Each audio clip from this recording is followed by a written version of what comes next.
दिल्ली की आबो हवा खराब है और इसके पीछे का एक कारण बताया जा रहा है कि पंजाब में जो परालियां जलाई जा रही हैं। हालांकि जो मामले पराली जलाने के वो कम हुए हैं, ये बिल्कुल हम कह सकते हैं, लेकिन ये बंद नहीं हो रहे। और जो ये हवा खराब हो रही है, ये कैसे सुधरेगी, इसकी जिम्मेदारी किसकी है? प्रीति जी, सबसे पहले भारत 24 के इस डिबेट प्रोग्राम को देख रहे विश्व भर के सभी दर्शकों को आम आदमी पार्टी की तरफ से राम गुप्ता का राम राम। अब आते हैं आपके इस मुद्दे पर। मैं मान लेता हूं पराली की वजह से साइंटिफिक जो रिजल्ट आया है उसमें 1% दिल्ली की जो वायु प्रदूषण, उसकी जो गुणवत्ता में खराबी आई है उस पर 1% फ़र्क पड़ा है। 1% से भी कम है, हालांकि 0.592% है।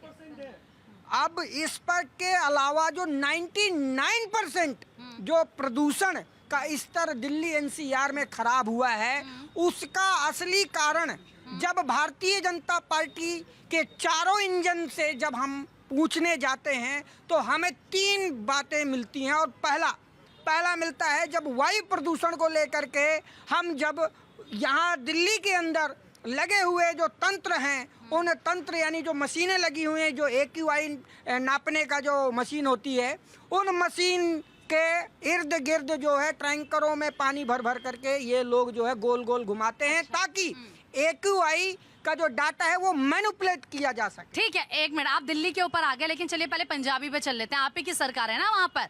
आपको पता है कि पंजाब के एयर क्वालिटी इंडेक्स इस वक्त क्या है? बिल्कुल सच है, मैं आज सुबह का देख कर आया हूँ।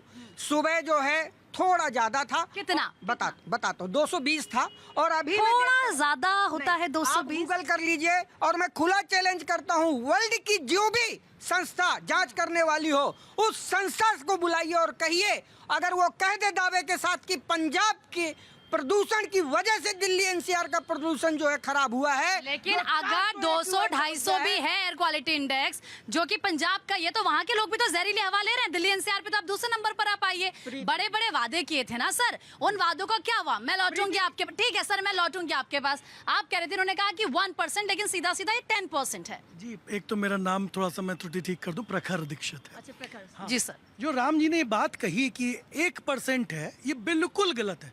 केंद्र सरकार के CAQM ने पिछले साल की जांच रिपोर्ट जारी करी है जो कहता है 10 से 11% ऑन एन एवरेज जिन दिनों में प्रदूषण नहीं भी है पराली का, वो योगदान है दिल्ली और अगल बगल के NCR के प्रदूषण में। और जिन दिनों में, जैसे आजकल के 2 दिन है, अक्टूबर से लेकर के दिसंबर और जनवरी तक, जब स्मॉग हमारे यहाँ बहुत ज़्यादा हो जाता है, हवा कम चलती है और लोकल पोल्यूशन के कारण भी है, तब 30 से 40% उसका योगदान रहता है। सर सबसे ज्यादा पंजाब में किसकी सरकार रही है? पंजाब में सरकार कांग्रेस की रही है।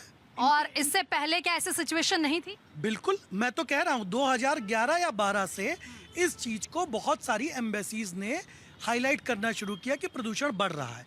शायद हमारे लिए नया था, सरकार भी नहीं समझ पाई। सरकार की भी गलती रही होगी, मैं कब मना कर रहा हूँ। सरकार आप कह रहे हैं कि जब कांग्रेस की सरकार थी पोल्यूशन तब भी था, प्रदूषण तब भी था, लेकिन शुरुआत वहीं से हुई। जहाँ डेवलपमेंट होगा वहाँ प्रदूषण होगा ही होगा, आप उसको मना नहीं कर सकते, लेकिन उसको एक्सेप्ट करके उसको ठीक करना। राम जी की ठीक किया था, राम जी की तरह कर रहे हैं CAQM वगैरह। ये जब आप लोगों, मैं उनसे तो मैं सवाल पूछ ही रही हूँ, लेकिन दशकों तक तो आपकी सरकार भी रही है। आप मुझे बताइए, पोल्यूशन सेंटर्स बनाए किसने? ये तो कांग्रेस की ही देन है जो आप आज पोल्यूशन नाप पा रहे हैं। अच्छा, ठीक है। उसके बाद की बात, जैसे जैसे आपके प्रदूषण बढ़ता गया, सरकारों ने बाकी केंद्र में हो चाहे अगल बगल के प्रदेशों की आप बात कर लें, राजस्थान की बात कर लें, उत्तर प्रदेश की बात कर लें, या इवन अब तो दिल्ली में भी, अब तो बीजेपी की सरकार है, तो बीजेपी कुछ करे।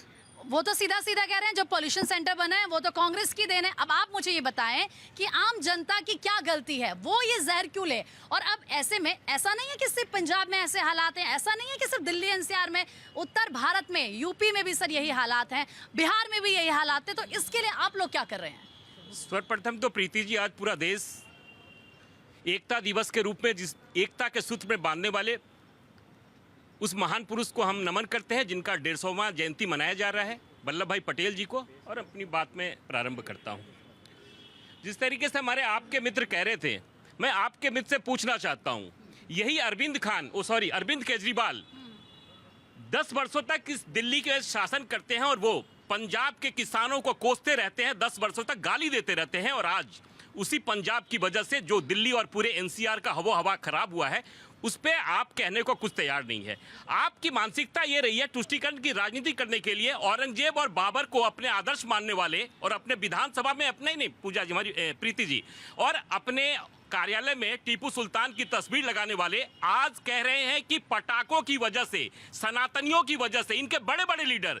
सर ये बात तो लेकिन सच है ना कि जब पटाखे चलते हैं तो पोल्यूशन होता है। अब आप बाबर पे चले जाएं, अकबर पे चले जाएं, ये थोड़ी ना सही है। जी ये देश सनातनियों का देश है। आप जिस तरीके से आप बात कर रहे हो और मैं आपकी बात पे आता हूं प्रीति जी, आज इंडेक्स इससे पहले भी पटाखे नहीं जल रहे थे 5 वर्षों तक दिल्ली में। इस तरीके से पॉल्यूशन कम हुआ है, ये हमारी वजह से है। और हमने अभी 4 दिन पहले कृत्रिम बारिश करवाने के लिए आईआईटी कानपुर के डायरेक्टर ने पूरे दिल्ली में प्रयास किया, लेकिन चूंकि 15% नमी के वजह से वो सक्सेस नहीं हो पाया। लेकिन हमारा पूरा प्रयास है कि दिल्ली को किस तरीके से, ठीक है, आप कह रहे हैं कि हम पूरी कोशिशें जरूर कर रहे हैं कि दिल्ली को हम स्वच्छ हवा दें, लेकिन ये लगता है कि ये पॉसिबल हो पाएगा। और एक बात बताइए, कहा जा रहा है कि ये अपराध है ना पराली जलाना, लेकिन उसके बावजूद क्यों हो रहा है?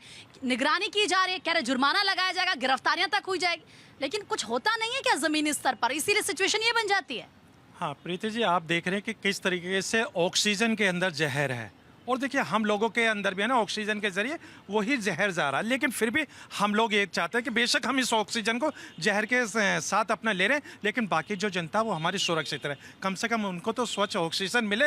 अभी क्या कह रहे थे भाजपा के प्रवक्ता, कृत्रिम बारिश की बात कर रहे थे, तो बारिश को तो हम नहीं देख रहे, लेकिन सूर्य देवता को इस टनाटी धूप में हम लोग देख रहे हैं। अरे आपने देखा होगा उसी की वजह से हम लोग पानी में लबालब हैं, यानी कि वो कृत्रिम बारिश सूर्य देवता की वजह से हो रही है, जो हमारे कपड़े भी गीले हैं। अरे सर, उसको लेकर तो कहा गया ना आईआईटी कानपुर की तरफ से कि 15% जो नमी चाहिए थी वो नहीं थी, इसलिए नहीं हो पाई। अब आप जबरदस्ती का यहाँ पर नहीं, देखिए अब भाजपा के प्रवक्ता अगर कहेंगे तो हम तो सवाल इनसे पूछेंगे ना। और दूसरी बात, बिल्कुल। हाँ, और दूसरी बात यहाँ बार बार पराली की बात आती है। भाई हम मानते हैं कि पंजाब की तरफ से दिक्कत आ रही है, लेकिन हरियाणा भी तो, हरियाणा में भाजपा की सरकार है, लेकिन वहाँ दिक्कत नहीं आएगी क्योंकि वहाँ ऑटोमेटिक पराली जो ज्यादा जलाई जा रही है वो पंजाब में जलाई जा रही है। हाँ, तो मैं कहता हूँ कि पंजाब के अंदर जो पराली सुप्रीम कोर्ट की तरफ से भी आदेश आया था, तो आखिर क्या वजह है कि क्यों जला रहे? भाई उस पर जांच पड़ताल होनी चाहिए, और जांच पड़ताल के साथ जो भी अगर इस तरीके की हरकत कर रहा है तो उसके खिलाफ सख्त से सर सवाल यही है कि पराली जलाई क्यों? सर मैं आऊंगी आपके पास, क्यों जलाई जा रही है पराली? जब बोल दिया है कि नहीं जलाना है, जुर्माना लगाया जाएगा, गिरफ्तारियां होंगी, उसके बावजूद क्यों ऐसा हो रहा है कि पराली जलाई जा रही है? किसान क्या मजबूर है? क्या जो कहा जाता है कि 500 करोड़ का बजट इसके लिए रखा है, क्या वो किसान तक नहीं पहुंच रहा है? नहीं, ये इशू एक दूसरा हो जाएगा। यदि हम सिर्फ पराली पे बात करते हैं तो हम बात कर रहे हैं पॉल्यूशन के ऊपर और दिल्ली के ऊपर। तो दिल्ली के अंदर जो पॉल्यूशन है उसके यदि सिर्फ एकमात्र कारण पराली है, तब तो हमें सिर्फ उस पर बात करनी चाहिए और पूरे सरकार को उसी पे फोकस करना चाहिए कि पराली का जलाना हम बंद कर दें। उसके अलावा भी बहुत सारे भी कारण से, यदि हम सच्चाई से बात करना चाहते हैं और सरकार ईमानदारी से यदि काम करना चाहती है तो कहाँ की सरकार? ज़्यादा समय नहीं हुआ है दिल्ली के। नहीं, अभी कहाँ की सरकार को काम करना चाहिए?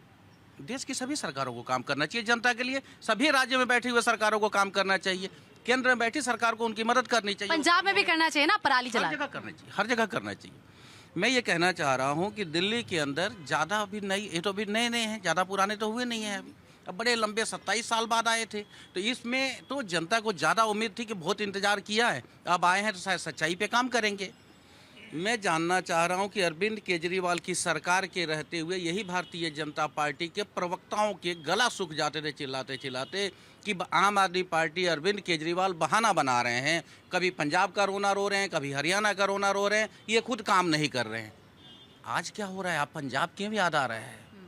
क्यों याद आ रहा है पराली भाई आपको? आपने क्या काम किया ख़त्म करने के लिए? और यदि आपको मान लीजिए कि 100% पॉल्यूशन में से आपने 50% पे काम कर दिया, अब 50% जो बचा वो सिर्फ उस कारण से बचा हुआ है, तब तो आप बात करें तो समझ में आता है। बहानेबाजी से देश नहीं चलता। भारतीय जनता पार्टी को हर मुद्दे पे बहाना चाहिए। हमारे भाई साहब ने सनातन को भी ले आए, मुसलमान को भी ले आए, और पता नहीं सुल्तान को, टीपू सुल्तान को भी ले आए, वो सबको लेकर आ गए। उससे क्या हो जाएगा? पॉल्यूशन ख़त्म हो जाएगा? पॉल्यूशन ख़त्म नहीं होगा। लेकिन एक बात इन्होंने संदेश जरूर दिया कि देश सिर्फ हिंदू और मुसलमान पे ही चलेगा। आपको उसी पे अंधभक्त की तरह आपको नहीं नहीं, रहना है। वो उनका जो रेफरेंस था सर, वो ये कहने की कोशिश कर रहे थे। नहीं। 1 मिनट मैं भी बता देती हूँ। वो ये कह रहे थे कि पहले ये होता था कि दीपावली पे पटाखे मत जलाओ मत जलाओ मत जलाओ, लेकिन तब भी हम देखते थे पॉल्यूशन कैसा है। और इस बार जब पटाखे जलाए गए तो भी उतना पॉल्यूशन नहीं है। वो इस रेफरेंस में शायद कह रहे थे, बाकी तो वही जवाब दे सकते। नहीं, बाकी वो जवाब देंगे जो मैंने कहा है, उनका हक भी बनता देने का। पर्यावरण सेंटर बनाने का काम कांग्रेस का आया आपके यहाँ, आपके डिबेट में। बाकी सेंटर किसने बनाया है?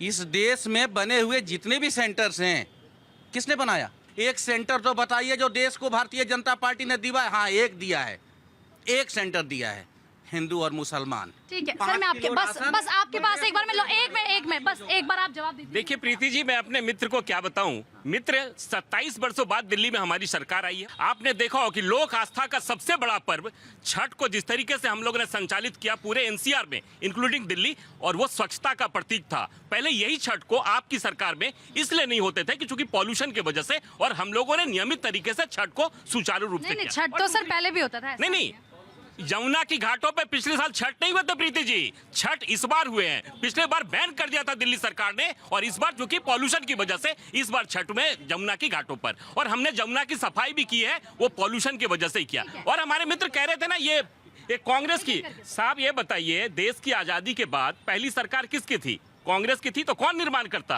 अरे भारतीय जनता पार्टी विगत 11 वर्षों से हमारी केंद्र में सरकार है। इससे पूर्ववर्ती भी 5 वर्षों में हमारी सरकारें रही है, और लगभग 16 वर्षों के सरकार में जो हमारी एनडीए ने जो काम किया, कांग्रेस कल्पना भी नहीं कर सकती थी।